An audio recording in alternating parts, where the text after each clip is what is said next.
Hello दोस्तों, जय श्री कृष्णा, राधे राधे। आपका डिवोटेड बाय आरती के चैनल पर दिल खोल कर स्वागत है। तो अभी जैसे हम चलते हैं कि हमने पहले मैपिंग कर लिया था, बहुत दिन से क्लास नहीं जा रही थी हमारी।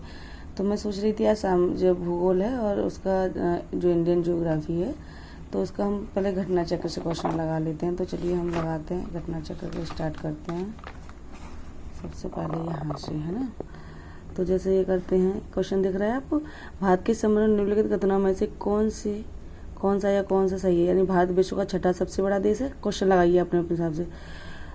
संसार का लगभग 2.4% क्षेत्र भारत के अंतर्गत आता है। ठीक है। कर्क रेखा देश के बीच से गुजरती है, जो अक्षांशीय विस्तार को 2 बराबर भागों में बांटती है। भारत पूरी तरह से उष्णकटिबंधीय क्षेत्रों में स्थित है।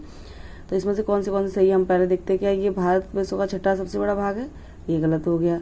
भारत का संसार का लगभग 2.4% क्षेत्र भारत के अंतर्गत आता है, तो ये सही है। ठीक है। कर्क देशों के बीच से गुजरती है, जो अक्षांशीय विस्तार को 2 बराबर भागों में बांटती है, ये भी सही है। भारत पूरी तरह से उष्णकटिबंध में है, पूरी तरह से, ये गलत है। पूरी तरह से तो नहीं है ना, तो ये इसका व्याख्या को क्या देखना, ये सब आपको आता ही है ना।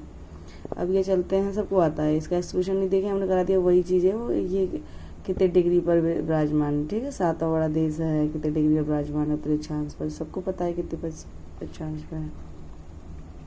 मेन होगा उसका हम देखेंगे, इसका एक्सप्रेशन। लेकिन कथनों से कौन से भारत के बारे में सही कथन, देखिए आप पढ़िए। उत्तर के चयन हेतु अधोलिखित कूट का उपयोग किया। जैसे भारत विश्व का 5वां बड़ा देश है, ये पढ़ लिया था। बताइए सही है गलत है? ये गलत है। ये स्थल मंडल के कुल क्षेत्रफल का लगभग 2.4% भाग अधिकृत किए हुए, ये राइट है। ठीक है। समूचा भारत उष्णकटिबंधीय क्षेत्र में, ये गलत है। 82 डिग्री 30 मिनट पूर्वी देशांतर का उपयोग भारतीय मानक समय को निर्धारित करने के लिए किया जाता है, ये भी सही है। तो इसमें आंसर देख लेते हैं क्या क्या सही है। देखो 2 और 4, ये देखिए 2 और 4, तो ये हमारा आंसर सही हो गया। आगे चलते हैं। आज हम 3-4 टॉपिक के क्वेश्चन लगा ही देते हैं। जैसे क्षेत्रों की दृष्टि से भारत विश्व के देशों में कौन सा स्थान है, मतलब क्षेत्रों की दृष्टि से भारत का विश्व के देशों में कौन सा स्थान है, आप बताइए। 7वां, तो ये सही है। भारतवर्ष आकार में विश्व का कौन सा है? 7वां सबसे बड़ा देश है, ये भी सही है। भारत का क्षेत्रफल संसार के क्षेत्रफल का 2.4% है, परंतु इसकी संख्या कितनी है? संपूर्ण मानव जाति का 70% जनसंख्या है। यानी कि जो विश्व का जितना भी क्षेत्रफल है, उसमें ये भारत के पास सिर्फ 2.4% है। उसमें जनसंख्या कितनी रह रही है? 70%। तो जनसंख्या का देखो कितना बुरा हाल है। घाच पाँच करके ऐसे रह रहे हैं, ऐसे चिपक के रह रहे हैं सब लोग, है ना। जनघनत्व तो देखा जाए तो खूब हो रहा है इस टाइम। ये देख, क्षेत्रफल देख लीजिए, जनसंख्या देख लीजिए, कितना अंतर है। ये एक्सप्रेशन हम देखेंगे 2011 की जनसंख्या के अकॉर्डिंग है। भारतवर्ष में लोग कितने गाँव है? इसमें शायद 6,40,932 के समथिंग होगा। हाँ देखिए, ये 6,40,932 है ना, और ये 630 है, तो इसमें से एक भी सही नहीं है। ठीक है। अब इसके बाद चलते हैं हम लोग। निम्नलिखित जोड़ों में से कौन सा जोड़ा सही नहीं है? यानी भारत का कुल क्षेत्रफल कितना है? 3.28 मिलियन वर्ग किलोमीटर है।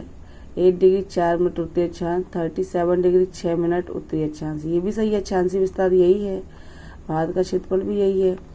और भारत का रेखांशीय विस्तार या देशांतर विस्तार है ये 68 डिग्री 7 मिनट पूरब से 97 डिग्री 25 मिनट पूरब, है ना, पूर्वी देशांतर ऐसे करके है। तो ये भारत का रेखांकीय विस्तार कह लीजिए या देशांतरी विस्तार, यही गलत है। भारत में राज्यों की संख्या कितनी है? ये देखिए, ये गलत है। भारत के निम्नलिखित कथनों में से कौन सा कथन सत्य है? ठीक है। अभी बहुत टाइम हो गया, 1 बजने को आया, नींद आ रही है मुझे। भारत विश्व का 7वां बड़ा देश है। ठीक है। भारत, असत्य देखना है भाई, देखो असत्य कोई भी क्वेश्चन हो उसमें टिक लगा लो कि हमें असत्य पे चल रहा है, ऐसे करके। ठीक है। भारत विश्व का 7वां बड़ा देश है। ठीक है। भारत जनसंख्या की दृष्टि से विश्व का दूसरा राष्ट्र है। इसकी भूमि सीमा का विस्तार लगभग 15,200 किलोमीटर है। सर्वप्रथम सूर्योदय इसकी मिजोरम राज्य होता है, यही गलत है क्योंकि अरुणाचल में होगा। ये देखिए, ये भी अरुणाचल प्रदेश में होगा। ठीक है। अब इसकी हम दूसरे टॉपिक को पढ़ेंगे, अक्षांशीय विस्तार, इसके भी क्वेश्चन देखेंगे। इसके भारत विस्तृत है, कहाँ विस्तृत है भारत? उपयोग में से कोई नहीं, क्योंकि इसमें से कोई नहीं है। अगर ये 37 डिग्री, ये भी 7 मिनट 53 सेकेंड है, ये सब रॉन्ग ही है, मतलब इसमें से कोई भी नहीं है। ठीक है। अब यहाँ इसका एक्सप्रेशन देख लेते हैं, क्योंकि फिर आपको होगा कि बताया नहीं। ये रहा उत्तर पूर्वी गोलार्ध 8 डिग्री 4 मिनट उत्तरी अक्षांश से 37 डिग्री 6 मिनट उत्तरी अक्षांश, ठीक है, तथा 68 डिग्री 7 मिनट पूरब से 97 डिग्री 25 मिनट पूर्वी देशांतर के मध्य स्थित। ये सबको याद है आप लोगों को, लेकिन मैंने बोल दिया ऐसे आपको होगा कि इसमें आंसर नहीं दिख रहा, फिर भी दिखाया नहीं। कर्क रेखा लाभार्थ के लगभग बीचों बीच से होकर गुजरती है। स्पष्ट है कि कोई विकल्प सही नहीं है, ठीक है। दिख रहा है कि नहीं दिख रहा है आपको क्वेश्चन?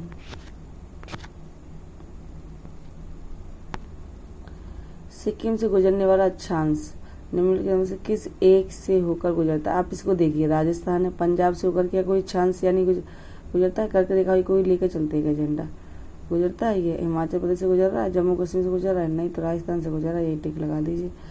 मतलब कुछ नहीं दिखेगा। सिक्किम से गुजरने वाला अक्षांश निम्नलिखित में से किस एक से भी होकर गुजरता है, ठीक है। तो इसमें एक कुछ कॉन्सेप्ट ना लगे तो ये एक राजस्थान वाला यही लगा दीजिए, मतलब कि ये तो सही है राजस्थान, लेकिन कर्क रेखा वाला लगा करके लगा दीजिए आप एक बार, तो वो भी सही बैठेगा। ये देखिए कर्क रेखा के अकॉर्डिंग मैंने इसको लगाया था, ये देखिए सही आंसर आया है। इसमें शायद आंसर भी यही होगा। सिक्किम से गुजरने वाली अक्षांश रेखा राजस्थान से होकर भी गुजरती है, ठीक है, तो वही है। जिस जिले से 70 डिग्री पूर्वी देशांतर रेखा गुजरती है वह है क्या है? जैसलमेर है। ये 70 डिग्री पूर्वी देशांतर रेखा वहीं से निकलती है। अब भारत और कर्क रेखा, ठीक है, थर्ड पॉइंट पे आ गए हम लोग। एक ही क्वेश्चन है, कर्क रेखा किस राज्य से होकर गुजरती है? थर्ड चैप्टर चल रहा है, तो कर्क रेखा भारत के किस राज्य से होकर गुजरती है? इनमें से कोई नहीं गुजर रही, ठीक है। अब देखते हैं कर्क रेखा किस राज्य से होकर गुजरती है, तो ये बिहार झारखंड को भी ले लेते हैं इसमें। ये देखिए इसका एक्सप्रेशन पढ़ते हैं, पास में ही इस वजह से। कर्क रेखा भारत के कुल 8 राज्यों से होकर गुजरती है, जिनमें से गुजरात, राजस्थान, मध्य प्रदेश, छत्तीसगढ़, झारखंड, पश्चिम बंगाल, त्रिपुरा और मिजोरम शामिल है। अतः प्रश्नगत विकल्पों में से कोई भी विकल्प सही उत्तर नहीं होगा। यदि संयुक्त बिहार अर्थात झारखंड बिहार में शामिल मान लिया जाए 15 नवंबर 2000 के पूर्व ही स्थिति के अनुसार, तब विकल्प ए सही होगा। मतलब कि इन्होंने बिहार को मान रहे हैं ना, 15 नवंबर 2000 को, ये बिहार और ये झारखंड इस हिसाब से लेकर के मान रहे हैं। नींद आ रही है, लेकिन नींद को हम काबू कर सकते हैं, ठीक है। अब देखते हैं कर्क रेखा निम्नलिखित में से किस राज्यों से होकर गुजरती है? रिवीजन कर रहे हैं हम लोग। गुजरती है, ठीक है, कहाँ से? गुजरात, छत्तीसगढ़, राजस्थान, लेकिन यूपी से गुजरती है, बताओ। गुजरात से गुजरती, छत्तीसगढ़ से गुजरती, झारखंड से, कहाँ से गुजरती है आप बताइए।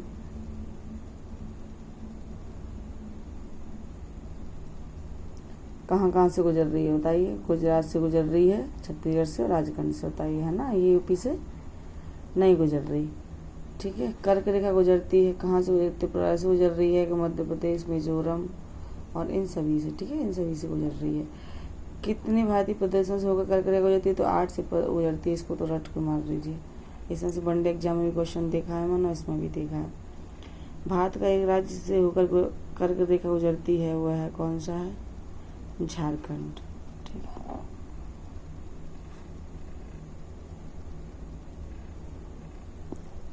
अभी जैसे चलते हैं निम्नलिखित में से किस राज्य से कर्क रेखा नहीं गुजरती है? कौन से राज्य से कर्क रेखा नहीं गुजरती? तो मणिपुर से नहीं गुजरती ना, त्रिपुरा, छत्तीसगढ़, मिजोरम सबसे गुजर रही है।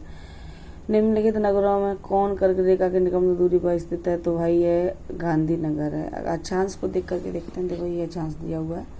अगरतला 23 डिग्री 50 मिनट उत्तरी अक्षांश पर है। अंतर कितनी है? 20 का अंतर है, 23 डिग्री को लेकर के चल रहा है ना। गांधी 23 डिग्री 19 मिनट उत्तरी अक्षांश प्लस 11 पर है। जबलपुर इतने पर, ये आपको दिख ही रहा है। उज्जैन इतने पर है, ऐसे करके ये देख लेते हैं। उत्तर में कर्क रेखा से सबसे कम अक्षांशीय अंतर गांधीनगर का आता है। गांधीनगर कर्क रेखा के सर्वाधिक निकट है, ठीक है, क्योंकि देखिए 23 डिग्री 50 मिनट है, वो 23 डिग्री भूमध्य रेखा। कोलकाता कर्क रेखा से निकटतम स्थित है, ठीक है। अभी अभी अभी अभी अभी ये क्वेश्चन आ गया 10। कितने क्वेश्चन है इसमें? 2-3 क्वेश्चन जल्दी करते हैं। कौन सा महत्वपूर्ण अक्षांश भारत को 2 लगभग बराबर भागों में विभाजित करता है? तो कौन सा करता है? 33 दक्षिण अक्षांश, या ये 33 डिग्री 30 मिनट उत्तर, या फिर ये वाला 0 या फिर 23 डिग्री 30 मिनट उत्तर, तो 23 डिग्री 30 मिनट उत्तर अक्षांश तो करता है ये विभाजित। कर्क रेखा भारत को 2 हिस्सों में बांटती है। कर्क रेखा भारत की अंतर्राष्ट्रीय सीमा रेखाओं को 2 हिस्सों में बांटती है कि भारत का पूर्व पश्चिम में अधिकतम विस्तार कर्क रेखा साथ है। भारत में सबसे पूर्वी और सबसे पश्चिमी बिंदुओं को जोड़ने वाली रेखा कर्क रेखा के उत्तर में स्थित है। ठीक है, तो ये कितना है क्वेश्चन देखिए, इसमें से पहला सही होगा और ये चौथा सही होगा, ये सही नहीं होंगे। अंतर्राष्ट्रीय सीमा रेखा को 2 हिस्सों में बांटती है, ये गलत है,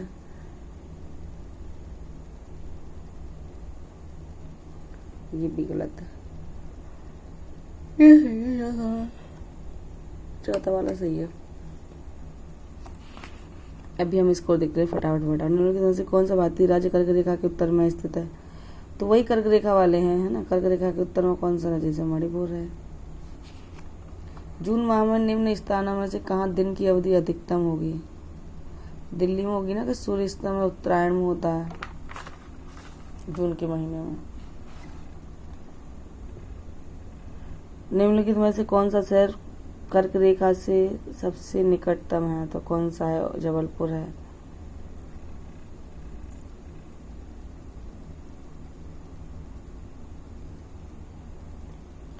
निम्नलिखित भारत की नदियों में से कौन कर्क रेखा को 2 बार पार करती है? तो माही नदी है जो कर्क रेखा को 2 बार पार करती है, 2 बार काटती है। ठीक है, कहाँ से उद्गम होता है इसका? एमपी से उद्गम होकर के राजस्थान और गुजरात में प्रवाहित होते हुए बंगाल की खाड़ी में गिरती है। अभी तो फिर हम क्लास को यहीं रिवीजन जो कर रहे हैं उसको हम यहीं लास्ट करते हैं। कल से मानक समझ 3-4 टॉपिक ऐसे लेते चलेंगे, इसके क्वेश्चन को करते चलेंगे। ठीक है, जैसे हम देखते हैं आप लोगों को कितना इंटरेस्ट है इसमें क्लास में करने में, तो उसके हिसाब से ही हम जैसे करते हैं। ठीक है, जय श्री कृष्णा, राधे राधे, गुड नाइट, सोइए, शुभ रात्रि।